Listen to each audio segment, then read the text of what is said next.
you who have joined us today, and thank you very much for attending this webinar. I'm delighted that so many of you have been able to sign on, and a particular thank you for those of you who are joining from more unsociable time zones. Appreciate that dialing into a webinar when you could be doing something else on a Thursday evening is probably not the top of your priorities, so we're very glad to have you along. You'll be pleased to know that today's webinar is a 2-for-1 deal. So you've got both Pragma and Holmes going to be presenting. And I'll give you a brief introduction to Pragma, but I'm also joined by my colleague Sarah, who from Holmes, who will give you an introduction to herself and to Holmes shortly. There are a couple of points on housekeeping that I should raise. First of all, the first is that if your local fire alarm goes off, please do make sure that, as interesting as this webinar is, that you do leave the building, and you'll be pleased to know this is being recorded and it will be made available via our YouTube channel later on, so you can always catch up if you do miss something. The second point is that there is an option to ask questions. Hopefully we don't have any technological gremlins, and you should see a Q&A option. I think it'll be in the bottom center of your screen. So please do ask questions in there. When we get to the end of the webinar, we'll try and answer as many of them as possible. Those that we don't have time to answer, we will follow up afterwards. We will ensure that we answer all and any questions that arise. So to go straight in, the reason that we have both Pragma and Holmes presenting today is partly because we are both companies under the Hanley House group of companies, but also because there's a lot of synergies between the work that we carry out. And we believe that together with our sister companies, Benoy and Uncommon Land, that we can provide a full suite of services to any of our clients. Pragma itself has been operating for over 30 years now, and we started working with airports in the mid-1990s. So we've got over 20 years of experience within the airport sector. But because we work both within airports and other travel hubs, and also looking at things like shopping malls and working directly with brands, we have a great deal of knowledge just around the commercial environment. And we ensure that we take all of our knowledge and learnings from different environments and bring that into every type of project that we work on, whether it's a transport related project or whether we are dealing individually with a particular brand. For my sins, I head up the transport team at Pragma. My name, for those of you who saw it on the intro slide, is Chris van Ryswyck. I appreciate that that surname is quite unpronounceable. So hopefully you can all just address me as Chris. And as I mentioned, I am joined by my colleague Sarah, and she can give a brief intro into Holmes and to herself as well. Good afternoon, everybody. I am Sarah, and I'm from Holmes, and we specialise in wayfinding, placemaking, brand and film, and motion graphics.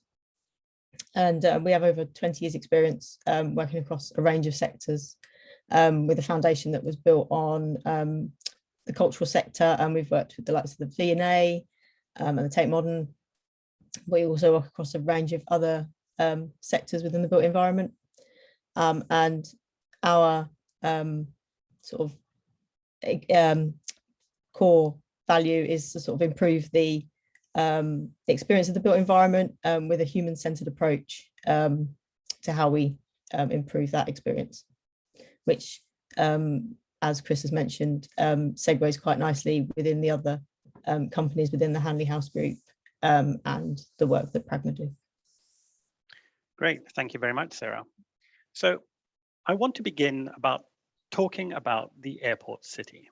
And when I talk about the airport city, and I don't specifically mean the new airport here in Beijing, I'm not talking about what we normally regard as the airport city, the areas that are being built up landside, the shopping mall that's connected to the airport, all the hotels and the business districts. I'm talking about the terminal building itself, and the terminal building being like a city. And like a city, it has different transport options on ways to get to the airport, whether it's a coach, a bus, driving in by your own car, taxis, trains, and so forth. You often will also find the airport has its own police force, its own fire service, and very often there are medical facilities linked to that as well. There are also logistics hubs. You have a whole host of distribution centers located around an airport. You have warehouses. And then, of course, you've got all the goods going in and out of the airport on a daily basis as well. And to that, we add the retail environment. That includes the duty-free elements, the retail stores, the food and beverage, but it also includes things like the advertising and the promotion, the things that we often don't think of as taking up space, but are an important part of the commercial proposition nonetheless. And of course, airports, particularly larger airports, all have amenities associated with them as well, whether they are hotels. Very often you'll have an airside hotel, but you also get things like spas, gyms, and all sorts of interesting other developments at airports. And let's not forget, of course, that we have planes departing and arriving at the airport as well. So why do I mention this? Well, the reason I mention it is because just like a city where you have lots of different departments, you've got all the different functions within an airport environment, and these different functions are very often competing with each other. You will have your commercial functions who want to put up shops wherever they can so that they can make money and serve their passengers.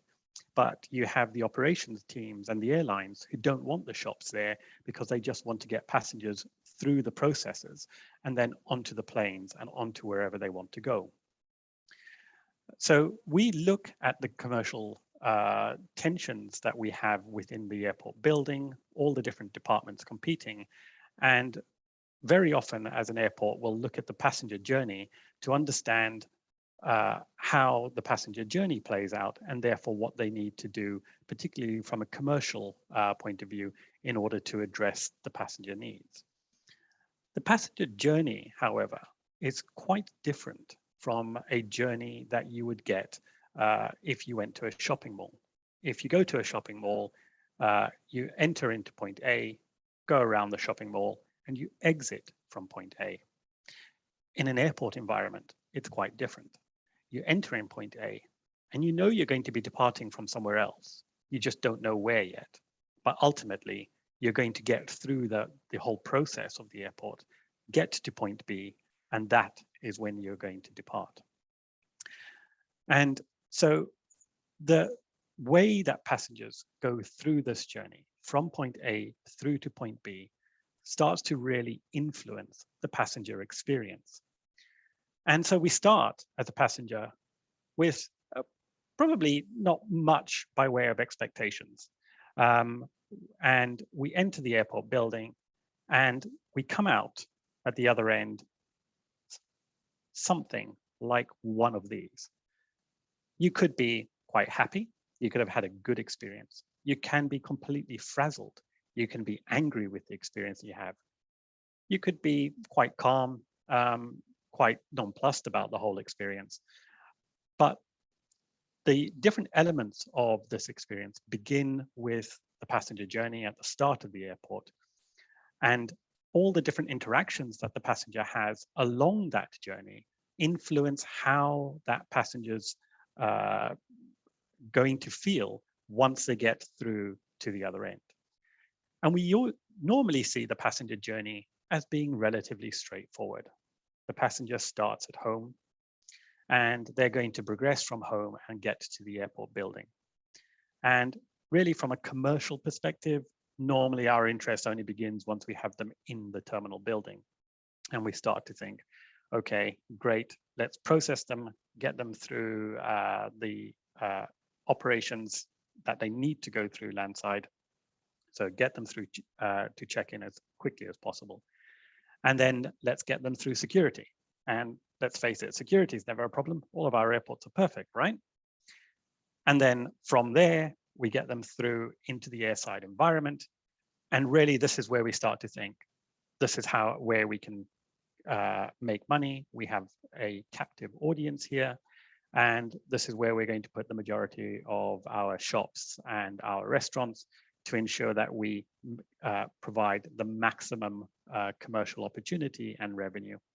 And then when it's finally time for the passenger to leave, well, thereafter, we don't really care about them. It's just about getting them onto their plane as quickly as possible. So typically, we'll start to break this journey down and think, okay, well, what are the different passenger needs at the different points in their journey? And how does this start to influence the commercial environment? At home, we typically don't pay much attention to what the passenger needs are. From a passenger perspective, they want to understand where their passports are. Have they got their visas? Is their flight going to be on time? What's their best route to the airport? Are they going to drive? Are they going to take a train? And when they get there, how do they know which terminal to go to? What's the best wayfinding opportunity that they have to get into the building itself? They then get to check-in. And at check-in, they need a little bit more wayfinding to understand where to go. They may need baggage wrap. They might need the toilet. And maybe they're departing and arriving at the airport with some loved ones, and they want to have a drink or a meal before they proceed through security. So we put a little bit of F&B in the landside location for this reason. And then when they pass through security, we really want to give them as much information as possible so that they understand the security process. What should they be taking out of their bags? What are the limits that they have on liquids? Do they have to take their belt off, their shoes, so on and so forth? And we give them information on their flight and to understand whether their flight is still on time. And then finally, we get them into the airside environment. And there, again, we think they're going to need a little bit more information. They're going to need to know where their flights are, but also where their gates are and how to get there. Most passengers at this point are going to think to use the toilet at some point. So we need to make sure that that's available and well signposted for them. But then really the reason from a commercial perspective we like this area is because this is where we can make money. And so this is where we're going to try and take up every square foot, every square meter of available space and put in retail and F&B in this location. And then finally, when it's time for them to go to the gate from a passenger perspective, again, we remind them where they're going, what their gate is, and how they need to get there. The reality, though, is that the passenger journey is far from a linear process as just identified. It's going to have lots and twists and turns in it. So what we like to do is to look at what is the passenger journey like? Are they going in a very straightforward and linear manner? And the chances are they really aren't. Their journey might begin at home, but it might conceivably also begin at an airport hotel. They might be down at the office. They might be at someone else's office. And they're then faced with a whole raft of choices. How are they going to get to the airport? Is the car that they were planning on taking still the best option available to them? Is there lots of traffic? Are the trains still running? So they need to start planning and thinking about their journey to the airport. And some of them, of course, may not even be taking public transport or a car. They may be arriving at the airport on another plane and just connecting through the airport. So their needs are likely to be very different. But whatever the state is, these passengers are going to get through to the airport. And the actual journey from a commercial perspective needs to be thought about before they arrive at the check-in zone. We need to think about what is the passenger's state of mind when they arrive? Have we made it easy for them to find the terminal building? Do they know where they need to go when they get there? Do they know where to be dropped off if they're being dropped off? If they're arriving by train, do they know how to get up to where they're going to go? What sort of baggage are they likely to have with them? How does that impact their journey? And the signage then needs to guide them through to their check-in zones. But before they get there, perhaps they need to partake of repacking facilities. They might need the loo before they get there. They might have been stuck in traffic. So we need to think about their state of mind as they're going to the check-in zone. And then when they get to the check-in zone, they need to understand where their airline is departing from. Which check-in zone is the right one? And once you get there, if it's an airline that has a large check-in zone, can you check in to all your flights? Or is there a certain desk that you need to go if you're flying to a particular destination? This isn't always made very clear to them.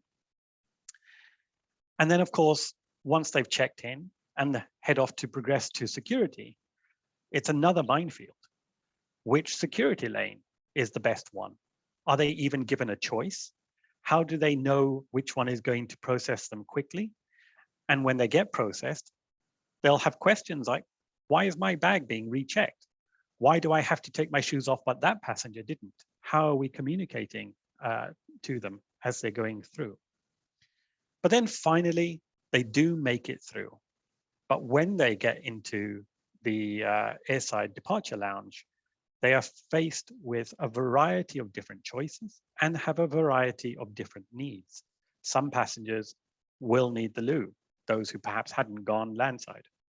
Some passengers will want to just get a coffee. They've maybe got an early morning flight and they haven't had their fix of caffeine. Other passengers haven't had their phones, or they've had their phones at work all day and haven't had a chance to charge them, or their laptop, and they'll want to use that. Some just want a quiet place where they can sit and work. Some just to sit down.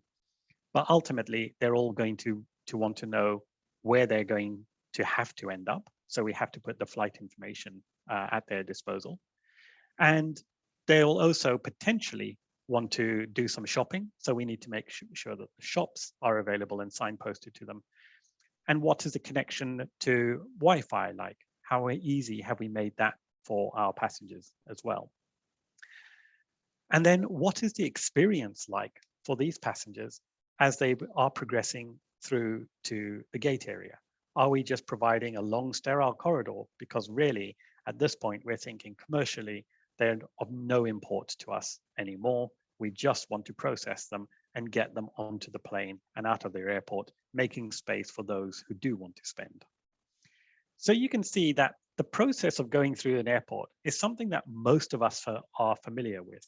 We know that we need to arrive, that we're going to go to check-in, that we're going to go through security and get on a plane. So whilst the process is very similar and the language of airports is the same, the ability to communicate that effectively isn't always easy. And it's not always easily understood by our passengers either. And our challenge is how we make that work. And in order to look at this, we need to understand what are some of the problems that give rise to this confusion that passengers experience as they go through an airport. And a lot of it has come about through just organic airport planning. And what I mean by that is you start off with a terminal building. And within this terminal building, you think, okay, what are the things that we absolutely need to provide? And it's the processing requirements, it's security, it's the toilets, it's the check-in. And then you think, okay, I've put all of that in. I've got some space for the buggies, for the PRM passengers. And my airlines, of course, want a lounge. So we're going to put in an airline lounge as well. And now we think commercially, well, we need some food and beverage. So we're just going to put down some F&B in the airport as well. And then finally, we think, well, the passengers are going to need to know where to go, but we also can make money from advertising. So let's just drop in some wayfinding, some vids, and some advertising, because let's face it, it's all the same, right? It's just signage. We can just put it down anywhere, and everything will be fine. But what does this look like in reality? Well, we start off with a bit of a terminal building, and we've got some pilots heading off to their plane, and we've got some passengers navigating through the space. And we then think we need a bathroom. So we're going to put in some signage for a bathroom. And that's quite clear. So far, no problem. As a passenger, I know where I'm going. I've got a bathroom. I can utilize that, no problem. But I also want to know what gate I'm heading to. So we put in some signage around, these are the different gates that you need to go to. These are the different routes that you can take. Hell, we'll add another bathroom signage at the other end just to make sure that that's clear. And then from a commercial perspective, wait a minute, we need some shops and we need some F&B and some advertising. So let's just put some of that in place as well. And then finally, we think, well, we could do with a little bit more signage just to make sure that passengers know where to go. So we add that in too. And soon we'll end up with this situation where we have all of this different visual noise, lots of different things competing for our attention. Am I looking for a shop? Where's my gate? How is that working with the signage to get through to the restroom that I want to go to? What sort of advertising is assailing my eyes as I'm trying to get through this area? Do I need to know where to go? And what we look at when we want to plan this more holistically is how these different components can work together rather than competing against each other. And absolutely, we're going to start with the same building fabric, where it has to start with the architecture itself. But when we look at the wayfinding as part of this and the signage, we have to think about how does it fit in with the architecture of the building that we have. And when we work with our clients, we have to think about, if we've got an existing building, what can we do to ensure that what we're adding to the building enhances the wayfinding proposition. So things like natural lighting, if we can put it in, but if we can't, then artificial lighting can help illuminate the right direction and the way that that gets put in as well. We also need to think about the design guidelines for the commercial offer, not just allowing every retailer and F&B operator to come in and do whatever they want with that space, but really think about, what does this space look like and how does it all fit together as part of the terminal itself and in keeping with the terminal architecture. The advertising absolutely cannot be thought about as an afterthought. It can't be, as we see so many airports do, find a pillar that has a power socket and put up a digital screen up against it. And for every pillar, let's just add another digital screen, because it starts to get very cluttered very, very quickly. And so it needs to be thought about much more carefully and considered as part of the overall experience, in line with the retail stores, as well as any of the signage and the building fabric itself. And we also need to consider the information that we need to put down in front of our passengers, and making sure that we put it in the right place and repeat it where necessary, and make sure that it's visible and accessible to passengers as they're flowing through, not an obstruction, not placing it somewhere where we're just going to get passengers standing underneath and causing a blockage within the flows. And now, just to test how seamlessly Sarah and I can work together when we're not in the same room, I'm going to hand over to Sarah to talk a little bit about how Holmes would approach some of these problems, but I'm going to retain control of the slides. So we're going to see whether this works. We hope that you'll bear with us through any technical gremlins we may face. So Sarah, over to you. Thank you, Chris. So Holmes would like to approach this by looking at the passenger journey as a whole piece. We've broken this down into 4 points of the journey. Obviously, the journey is extended before and beyond this, but these are the things we think are critical for this conversation. So we started to think about pre-arrival information. Obviously, it's not something that operators can control, the information that passengers are given before they arrive, but it does start to influence that perception of the journey, and how that journey starts often has an influence on how it may continue and finish. So obviously Chris has touched on that passengers can arrive by various modes, and once they arrive, it's important in terms of their information needs to identify that they've arrived at the right place, where they need to go, and then identify any decisions that they may need to make on that journey in order to get them to the right terminal, to the right check-in, to start their journey. Once they've arrived at the check-in and the terminal building, this then becomes a very functional process driven by check-in processes and security processes, which, though they appear in every airport journey, they're not always the same, and the requirements and the things that people need to do may be different between airports or airlines. So to try and manage that level of stress, it becomes about managing people's information that they're given, to reassure them that they have time, to give them clear instructions about what they need to do. As Chris touched upon, do I take off my shoes? Do I not? Where is my bag? What do I need to do? And then to inform passengers about how long they might need to wait, how long the journey might take, to try and just manage that stress for a process that they can't necessarily see the end of when they start it.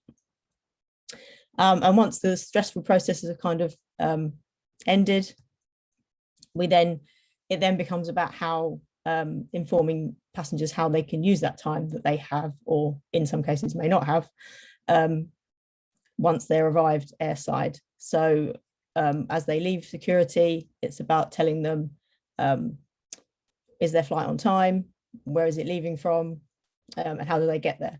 And once they've gathered that information, they can then start to make decisions about what they'd like to do with that time. So we can give them directories and maps to tell them where things are, where the shops are, where the F&B units are, and they can start to plan that time. And then once they start to travel to the gates, it's about telling them where their gates are, and then identifying that gate clearly so they know that they are going the right way.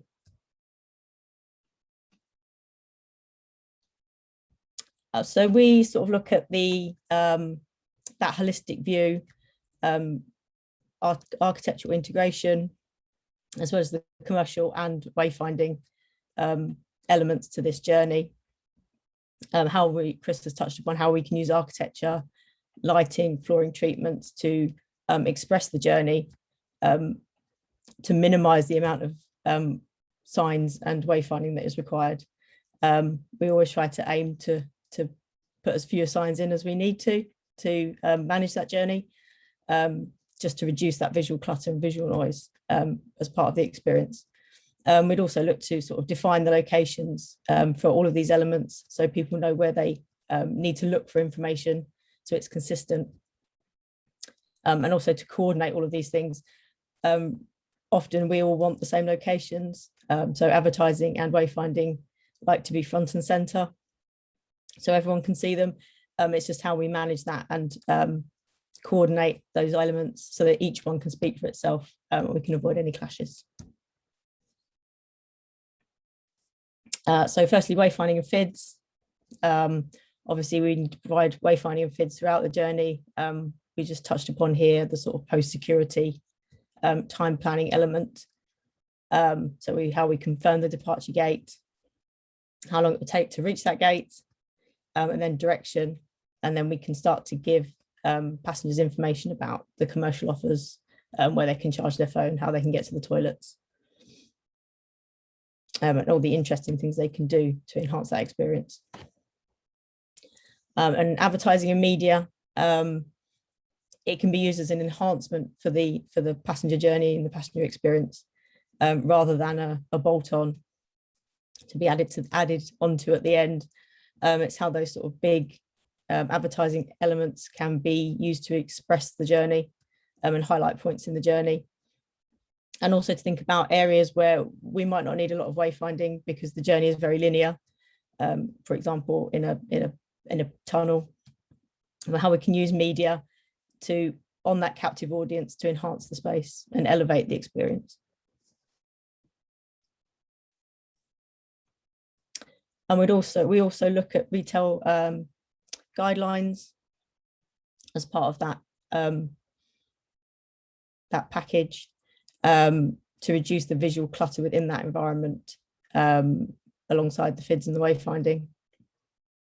So we can look at how shop fronts and types and sizes of retail signage, which helps to then manage the space around and between the units, but also gives the retailers themselves a way to express their brand in a controlled manner.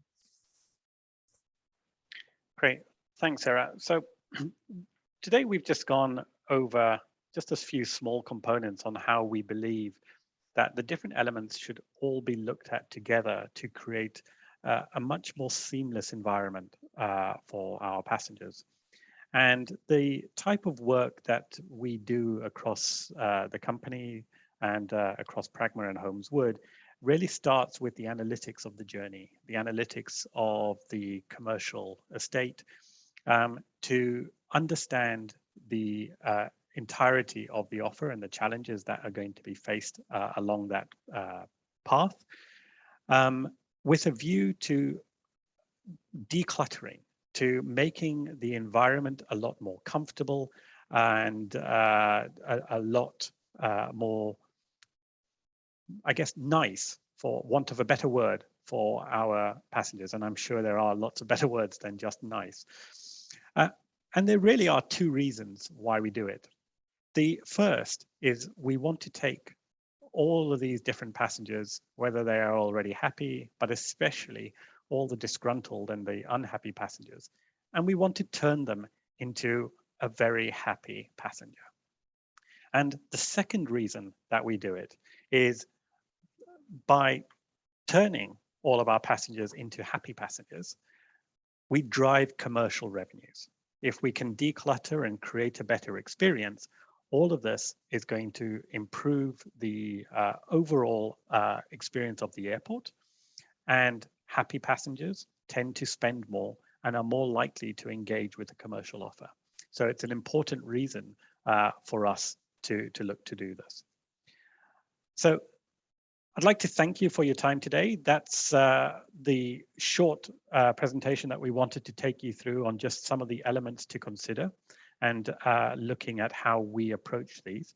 I'd just like to remind you that there is a Q&A box. So if there are any other questions that are going to be coming through, I've already got a few, and I'm being ably assisted by Mike in the background, who, although we're fully tech integrated, we're doing this somewhat old school, with Mike sending me the messages through on my mobile phone to ensure that we get all of those coming through. So one of the questions that has come through is, what steps can we take to ensure that the physical and digital experience feels connected? So I'll give you my tuppence worth on this, and then I'll see if Sarah has anything further to add. But I think that the importance with physical and digital is that they are different channels to the same thing very often. It's a way of communicating with our consumers from a brand perspective. Whether you're doing it through a digital medium or a physical medium, it's about connecting to your consumer, your advocates within that environment. In an airport environment, we need to consider, what is it that we're looking for the physical to do? Is it to enhance, the digital to do? Is it to enhance the physical? For example, do we want people to be able to deal with remote ordering? Do we want people to be able to book and purchase things and get them delivered to them later on. These are not things that you can just add as an afterthought and think, great, we've got a physical estate. Now let's just bolt on a bit of digital. We need to think about what are the requirements for digital on the physical. So if it is something like remote ordering, we've got to think about things like fulfillment and how those get carried out and what we can do differently with those different elements. I'm not sure if you've got anything further to add to that, Sarah.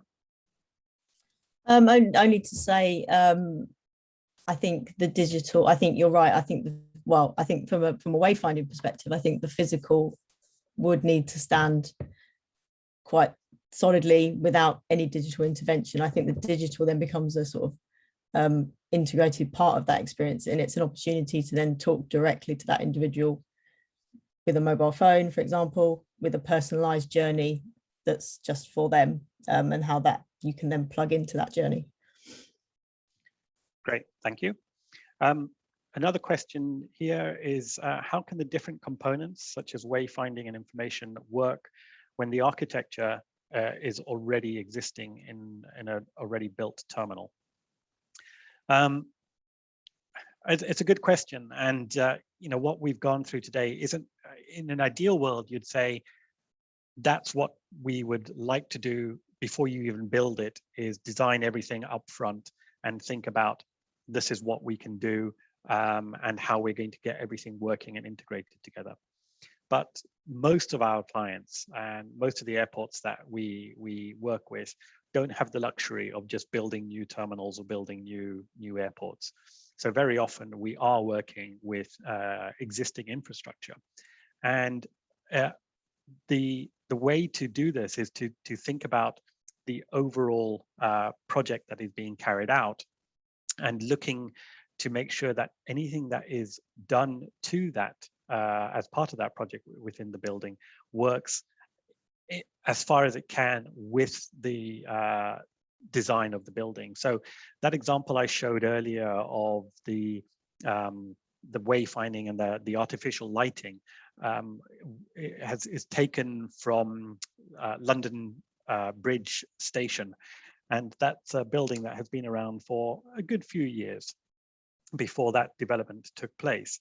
And if you look at how effectively not just the wayfinding has been executed in there, and by wayfinding I mean natural wayfinding, and being able to understand where you need to go through just the visual cues that are given within the architecture and the lighting. But also when you look at how the design guidelines have been implemented to ensure that it's coordinated across the different retailers, giving enough control to the brands to communicate their brand across, but also giving enough control to the station to allow it to have overall a consistent look and feel. So there are definitely elements and components that can be carried out within an existing estate to ensure that, you know, these elements are thought about kind of as part of the overall fabric, and looking at what gets built. Any other thoughts on that, Sarah? Any other points that you might add? I think also with an existing building, often there's been an overlay of information. So I think quite often it's taking a step back from that and starting with without making any and without building a new terminal, making too many architectural interventions. How can you roll that back to sort of declutter and start that to then put in interventions that make a difference without adding more information into the area. Great, thank you.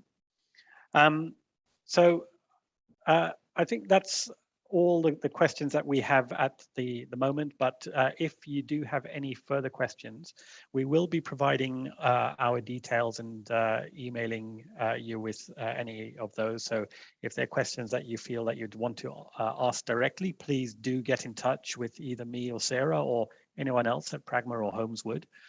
and we will ensure that we answer those for you, and we can have further discussions around this topic as well. But I'd like to thank you all very much for sticking with us through this. I'm pleased to say that we didn't have any major technological breakdowns, and I think that Sarah and I even managed to work together remotely quite well, which is good news.